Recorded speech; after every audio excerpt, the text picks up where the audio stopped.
오늘 선택이 두려울 때라는 제목으로 주신 말씀 전하겠습니다. 오늘 본문을 보면 크게 두 부분으로 나눠볼 수가 있습니다. 7절에서 12절까지를 하나의 단위로 볼 수 있고 13절에서 16절까지를 또 다른 파트로 볼 수가 있습니다. 우선 7절에서 12절을 살펴보기를 원합니다. 오늘 배경을 보면 예루살렘이 바벨론에 의해 함락되고 시드기야는 바벨론으로 끌려간 후의 사건입니다. 7절을 보면 바벨론의 왕이 유다를 폐허로 만들어 놓고 그냥 떠나간 것이 아님을 알 수가 있습니다. 바벨론 왕은 유다 땅에 아히감의 아들 그다랴를 그 땅의 총독으로 세워놓고 떠납니다. 그다랴에 대해서 어떤 학자들은 평민이었다 주장하기도 하지만 대부분의 학자들은 그다랴는 당시 예루살렘의 유력한 정치가 집안 출신이라는 주장을 합니다. 그다랴는 바벨론과의 관계 속에서 상당히 실용주의적인 태도를 취했을 것으로 예상이 됩니다. 그렇기 때문에 유다의 통치자가 되었습니다. 바벨론이 유다 땅의 통치자를 전혀 관계도 없고 모르는 사람을 세우지는 않았을 것입니다. 다시 7절을 보면은 들어있던 모든 지휘관과 그 부하 군사들이 그다랴가 유다 땅의 총리가 된 것과 바벨론으로 잡혀가지 않은 빈민들이 그곳에 남아있다는 소식을 듣고 곧 그들은 그다랴가 있는 미스바에 모이게 됩니다. 그들이 미스바에 왔을 때 그다랴는 그들에게 자신의 정책을 분명히 밝힙니다. 9절인데요. 사반의 손자 아히감의 아들 그다랴가 그들과 그들의 사람에게 맹세하여 이르되 너희는 갈대아 사람을 섬기기를 두려워하지 말고 이 땅에 살면서 바벨론의 왕을 섬기라. 그리하면 너희에게 유익하리라 라고 기록되어 있습니다. 이게 무슨 말입니까? 바벨론을 섬기라는 요구입니다. 지금 가만히 보면은 그다랴를 찾아온 사람들은 군사들입니다. 심지어 바벨론과 맞서 싸우던 군사들입니다. 이들 중에는 바벨론에 의해 몸에 씻을 수 없는 큰 상처를 입은 사람도 있을 것이고 또 친한 친구나 가족, 형제, 자매를 바벨론에 의해 잃은 사람도 있을 것입니다. 바벨론을 향해서 얼마나 억한 심정을 가지고 있었겠습니까?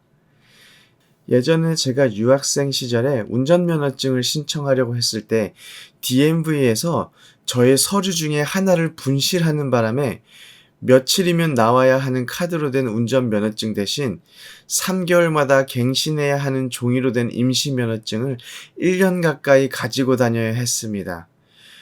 그리고 매번 운전면허증을 갱신할 때마다 굉장히 퉁명스럽게 저에게 기다리라고만 말하다가 자신들의 실수가 발견되었을 때는 심지어 미안하다는 말 그 한마디도 하지 않았습니다. 그때 억한 심정 때문에 저는 아직도 DMV에 가면은 사실 그러면은 안 되지만 눈에 힘을 꽉 주고 웃지도 않고 제가 보여줄 수 있는 최대한으로 나 기분이 불편하다라는 것을 보여줍니다.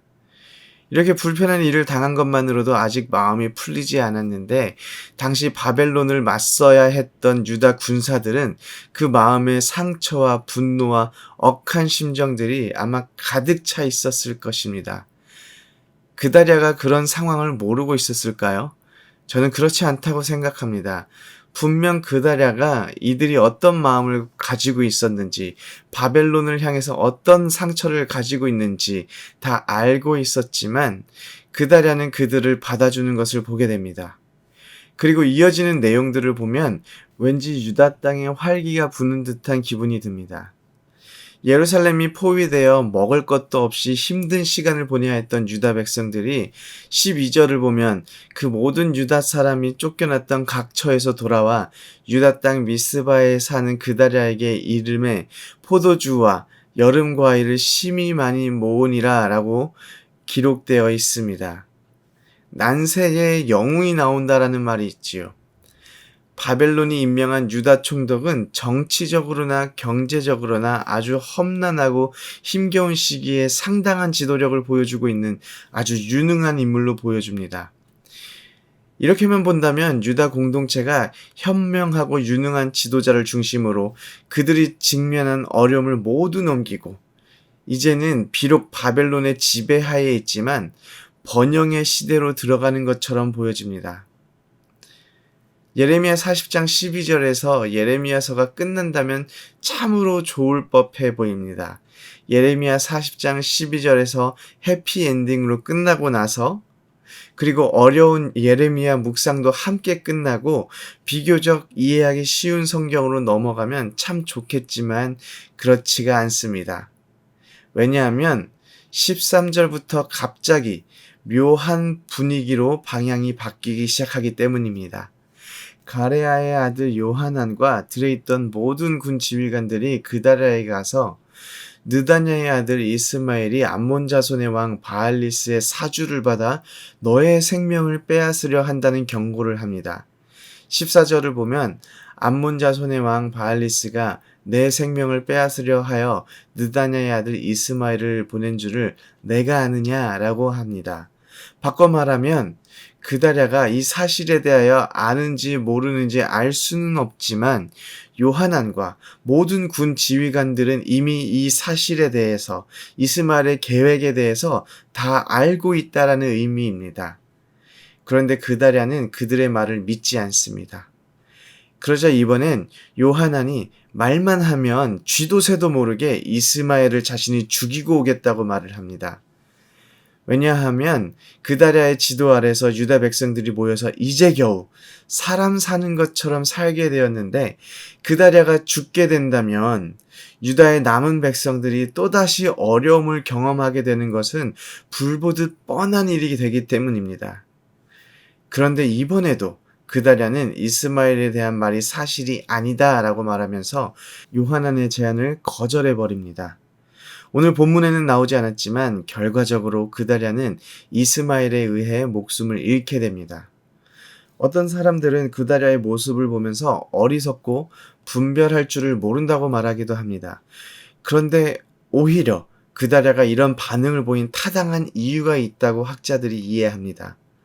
성경이 정확하게 그 이유를 설명해주고 있지는 않지만 그다랴가 보여준 포용 정책으로 인하여 자신의 반대 세력을 수용하려는 그의 지도자적인 면이라고 생각하는 사람들도 있고 또 비슷한 이유로 근거 없는 소문에 움직이기를 거절하고 파벌이나 불화가 생길 것을 미리 예방하려고 하는 그의 태도 때문이라고 주장을 하기도 합니다.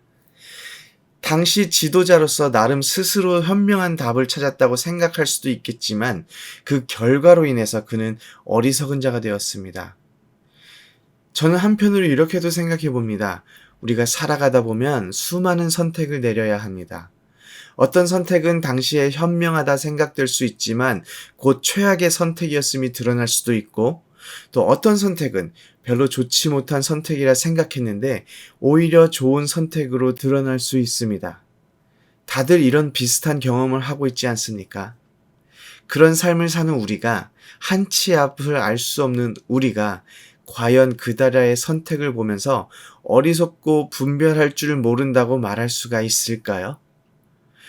그래서 우리는 하나님께서 주신 지혜로 선택을 해야 해 라고 또 이렇게 말한다면 사실 이것 또한 무책임하게 들립니다.